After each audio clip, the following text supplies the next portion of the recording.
नमस्कार, आज है तारीख 8 अगस्त दिन शुक्रवार। आप सुन रहे हैं बीबीसी हिंदी का न्यूज पॉडकास्ट दिन भर पूरा दिन पूरी खबर।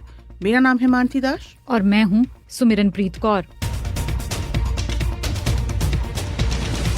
गजा शहर पर नियंत्रण की इसराइल के प्रधानमंत्री बिन्यामिन नेतन्याहू की योजना को सुरक्षा कैबिनेट की मंजूरी। सुरक्षा कैबिनेट की बैठक लंबी चली, जो इस बात का इशारा है कि सरकार के भीतर भी इसको लेकर मतभेद हैं। इस योजना का इसराइल के भीतर और बाहर हो रहा तीखा विरोध। जानकारों के मुताबिक इससे इसराइल के अलग थलग पड़ने का खतरा। So this approval is allowing the Israeli army to capture the Gaza city in the middle of Gaza Strip. अमेरिकी राष्ट्रपति डोनाल्ड ट्रंप बोले, पहले सुलझे टैरिफ मामला, फिर ट्रेड डील पर होगी बात। विशेषज्ञ से समझेंगे कहां अटकी है बात और आगे भारत क्या कर सकता है। भारत और गवर्नमेंट के पास काफी सारे इंस्ट्रूमेंट्स हैं, काफी सारे ऑप्शंस हैं जो भारत यूज कर सकता है इस पॉइंट पर। सबसे बड़ा ऑप्शन और सबसे बड़ा इंस्ट्रूमेंट जो भारत एक तरह से कर भी रहा है वो है डाइवर्सिफिकेशन। आगे बढ़े उससे पहले देश दुनिया की खबरें सुनते हैं सुमिरन से।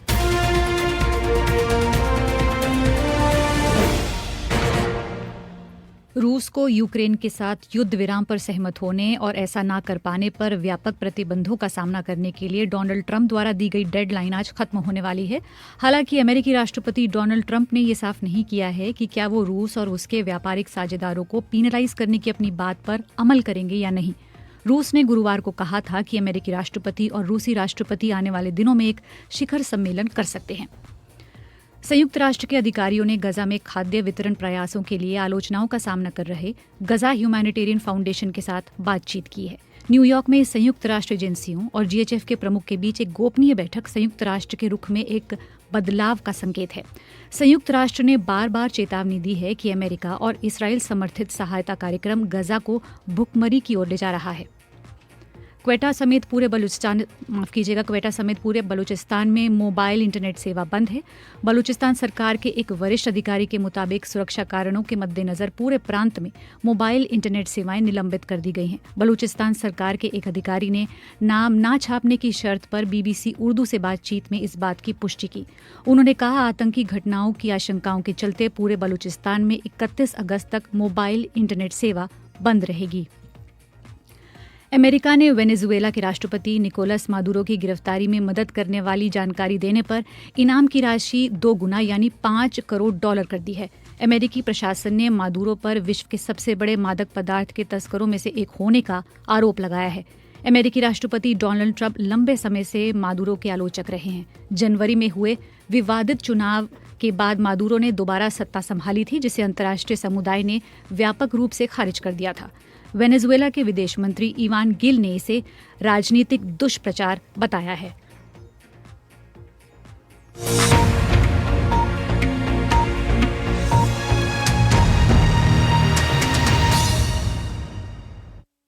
आज पॉडकास्ट की शुरुआत इसराइल और गजा की खबर से। गजा पट्टी में मौजूद अहम शहर गजा शहर पर नियंत्रण की पीएम बिन्यामिन नेतन्याहू की योजना को सुरक्षा कैबिनेट ने मंजूरी दे दी है।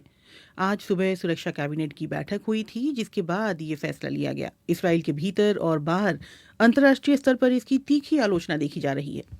इससे पहले नेतन्याहू ने फॉक्स न्यूज को दिए एक इंटरव्यू में कहा था कि इसका उद्देश्य अपनी सुरक्षा सुनिश्चित करना है।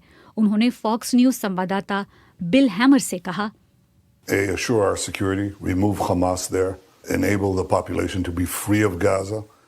बिन्यामिन नेतन्याहू कह रहे हैं, हम पूरे गजा पर नियंत्रण चाहते हैं। हम अपनी सुरक्षा सुनिश्चित करने के लिए गजा से हमास को हटाना चाहते हैं। हम गजा को हमास के आतंक से मुक्त कराना चाहते हैं, ये कहा बिन्यामिन नेतन्याहू ने। और सुमिरन, जिस वक्त सुरक्षा कैबिनेट की बैठक चल रही थी, उस वक्त सड़कों पर विरोध प्रदर्शन चल रहा था। तेल अवीव में प्रदर्शनकारियों पर पानी की बौछार भी की गई।